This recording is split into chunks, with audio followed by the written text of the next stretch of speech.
तो भ्रिकुटी के बीच वो शक्ति, वो ज्योति जो क्या क्या करती है सारा दिन, क्योंकि आत्मा कुछ कुछ करती है ना, तभी तो वो इस शरीर को चलाती है। तो सबसे पहली सेवा जो आत्मा करती है वो है सोचने का। जब आत्मा सोचने का काम करती है, हम उसको मन कहते हैं। हम उसको मन कहते हैं, लेकिन मन दिखाई नहीं देता है। अगर आप डॉक्टर के पास जाएं, वो आपको शरीर के सारे अंग दिखा सकते हैं, वो आपको ब्रेन, मस्तिष्क भी दिखा सकते हैं, लेकिन आप उनसे कहिए डॉक्टर साहब मेरा मन कहाँ है दिखाइए, तो वो मन दिखा नहीं सकते हैं, क्योंकि मन ऊर्जा है, मन जड़ नहीं है, मन एनर्जी है। तो मैं आत्मा, आत्मा और मन अलग नहीं है। मैं आत्मा जब सोचने का काम करती हूँ तो उसको मन कहा जाता है। फिर जब हम थॉट्स क्रिएट करते हैं, सोच रच लेते हैं, तो हम बहुत सारी बातें सोच लेते हैं। जैसे कि पहली बार एक बच्चा सोचता है कि मैं ये बात अपने माता पिता को, अपने शिक्षक को कैसे बताऊं, बताऊंगा तो मुझे डांट पड़ेगी। तो मन उस समय बहुत सारी सोच रचता है।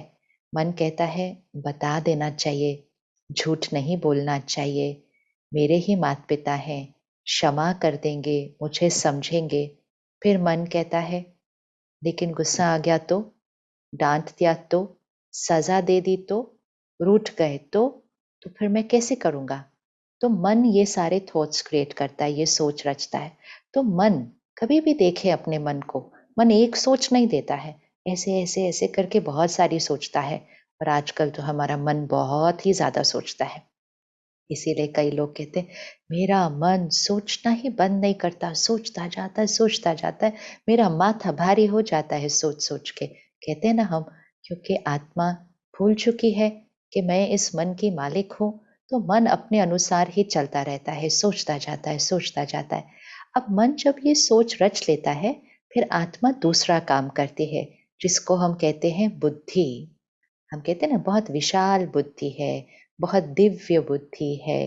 तो कभी कभी हम कहते हैं बहुत बुद्धि इसकी ठीक नहीं है, तो कोई निर्णय सही नहीं लेता है। तो बुद्धि का रोल क्या है? बुद्धि उस सोच को परखती है कि क्या सही है, क्या गलत है, और फिर बुद्धि निर्णय लेती है। तो सोचने का काम मन, बुद्धि लेने का काम निर्णय। लेकिन ये सब कुछ कर तो आत्मा ही रही है, लेकिन हम उसको नाम अलग अलग देते हैं। जैसे आप तो एक ही हैं, लेकिन अलग अलग लोग आपको अलग अलग नाम या आपके ओहदे से संबोधित करते हैं। कोई आपको पापा कहता है, कोई आपको पिताजी कहता है, कोई आपको बाबूजी कहता है, कोई आपको श्री सो एंड सो कहता है, कोई आपको डॉक्टर साहब कहता है। लेकिन आप तो एक ही है ना, आप तो एक ही हैं। लेकिन आपके रिश्ते, ओहदे, रोल, सेवा के आधार से लोग आपको अलग अलग शब्दों से संबोधित करते हैं। इसी तरह आत्मा एक ही है, लेकिन आत्मा कार्य तीन करती है। तो उस तीन कार्य के आधार से हमने उसको अलग अलग नाम दे दिए हैं। तो आत्मा जब सोचती है, हम उसको मन कहते हैं। आत्मा जब निर्णय लेती है, तो हम उसको बुद्धि कहते हैं। हम कहते हैं मेरी बुद्धि ने ये निर्णय लिया है कि मुझे ऐसा करना है। अब उसी बच्चे को देखिए, जिसने सोचा मैं झूठ बोलूं या न बोलूं, तो उस दिन अगर उस बच्चे की बुद्धि ने कहा रहने दो, बहुत मुश्किल हो जाएगी अगर सच बोल दिया, आज झूठ बोल देते हैं, आगे से नहीं बोलेंगे, तो उस दिन वो बच्चा पहली बार झूठ बोलता है। या बड़ा हो गया, पहली बार उसको किसी ने कोई सिगरेट, कोई तंबाकू, कोई ऐसी चीज दी, तो बच्चा कहता है लूं, नहीं लूं, लूं, नहीं लूं। उस दिन अगर बुद्धि ने निर्णय दे दिया कुछ नहीं होता, एक बार लेने से ले ले, अगली बार नहीं लेंगे। याद करें अपनी जीवन, कितने सारे निर्णय ऐसे लिए थे। उस दिन अगर उस बच्चे ने ये निर्णय ले लिया, तो वो बच्चा पहली बार झूठ बोलता है, पहली बार सिगरेट लेता है, पहली बार कोई गुस्सा करता है। ऐसी बहुत सारी चीजें हमने पहली बार की हैं। अब उस दिन बुद्धि ने निर्णय ले लिया, कर ले, तो फिर आत्मा उस निर्णय को कर्म में लेकर आती है, व्यवहार में लेकर आती है। और जब हम उस निर्णय को व्यवहार में लेकर आते हैं, वो यहाँ पर छप जाता है।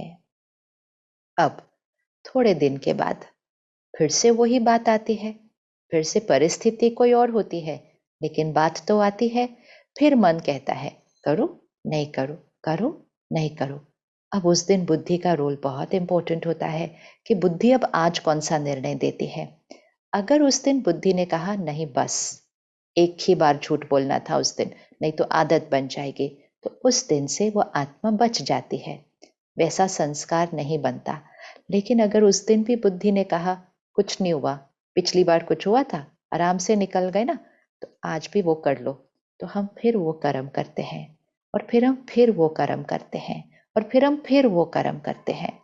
अगर हम 10, 15, 20 बार वो कर्म कर लें, वही कर्म चेंज नहीं करें, वही कर्म कर लें, तो फिर वो हमारा बन जाता है संस्कार। वो है तीसरा रोल आत्मा का।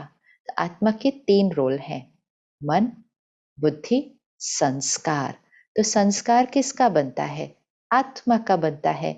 इसीलिए तो लोग कहते हैं बहुत पुण्य आत्मा है, अर्थात जिनके पुण्य संस्कार है।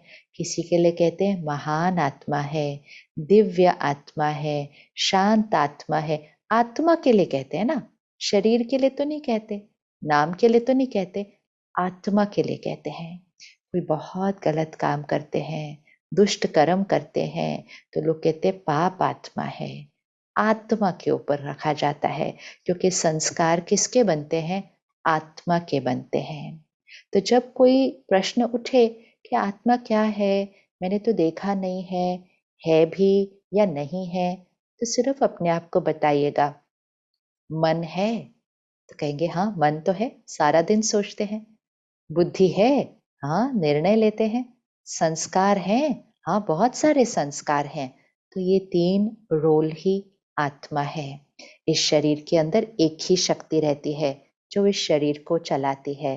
तो सोचती है, निर्णय लेती है, और फिर इस शरीर को यूज कर, इन कर्म इंद्रियों को यूज करते हुए कर्म में आती है।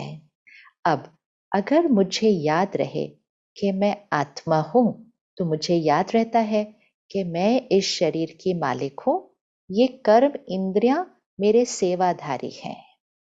मन बुद्धि साथी हैं, कर्म इंद्रियां सेवाधारी हैं।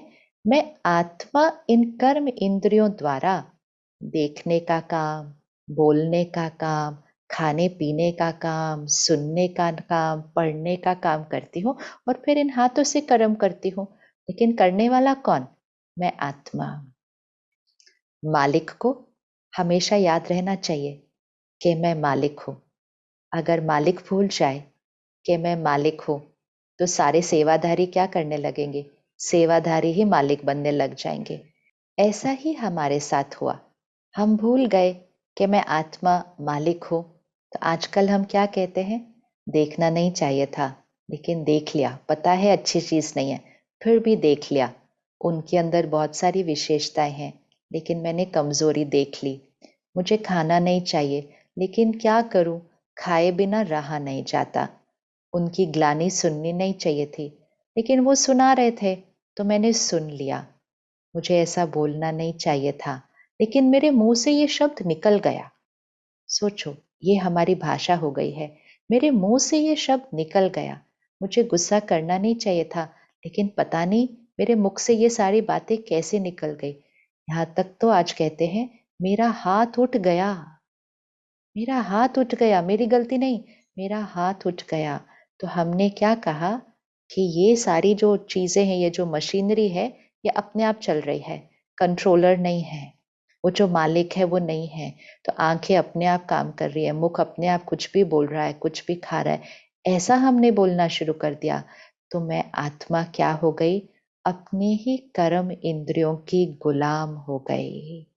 तो सबसे पहली चीज जो होगी, जब हम इस बात को सारा दिन स्मृति में रखेंगे, मैं आत्मा हूं, मैं मालिक हूं, मैं हर सोच रचती हूँ, मैं हर निर्णय लेती हूँ, मैं हर संस्कार बनाती हूँ, और मैं इन कर्म इंद्रियों की मालिक हूँ। अब मालिक निर्णय लेगा कि क्या देखना है, क्या बोलना है, क्या सुनना है। बस सिर्फ आज से ये याद करना शुरू करना है। ये हमारा आज का पहला होमवर्क है कि आज से सारा दिन में चलते फिरते हर थोड़ी देर के बाद बस हल्के से अपने को याद दिला देना, मैं इस शरीर का मालिक हूँ। बस इतना बोलना है, मैं इस शरीर का मालिक हूँ। इजी है बोलना। और जब कहेंगे मैं इस शरीर का मालिक हूँ, तो छोटी सी चीज और करनी है, मालिक को देख भी लेना है। देख लेना अर्थात इस भ्रिकुटी के बीच चमकता हुआ सितारा, लाइट, ज्योति, आत्मा। मैं आत्मा इस शरीर की मालिक हूँ। सहज है ये करना, मैं आत्मा इस शरीर की मालिक हूँ। तो जब परमात्मा को याद करने भी बैठते हैं, तो सबसे पहले इस स्थिति में बैठना है, ये शरीर मेरा है, मैं आत्मा ज्योति एक सितारे की तरह देखें। जैसे हम तिलक लगाते हैं, हम तिलक क्यों लगाते हैं यहाँ पर? हम तिलक इसीलिए लगाते हैं, अपने आप को स्मृति दिलाने के लिए, याद दिलाने के लिए कि मैं आत्मा हूँ।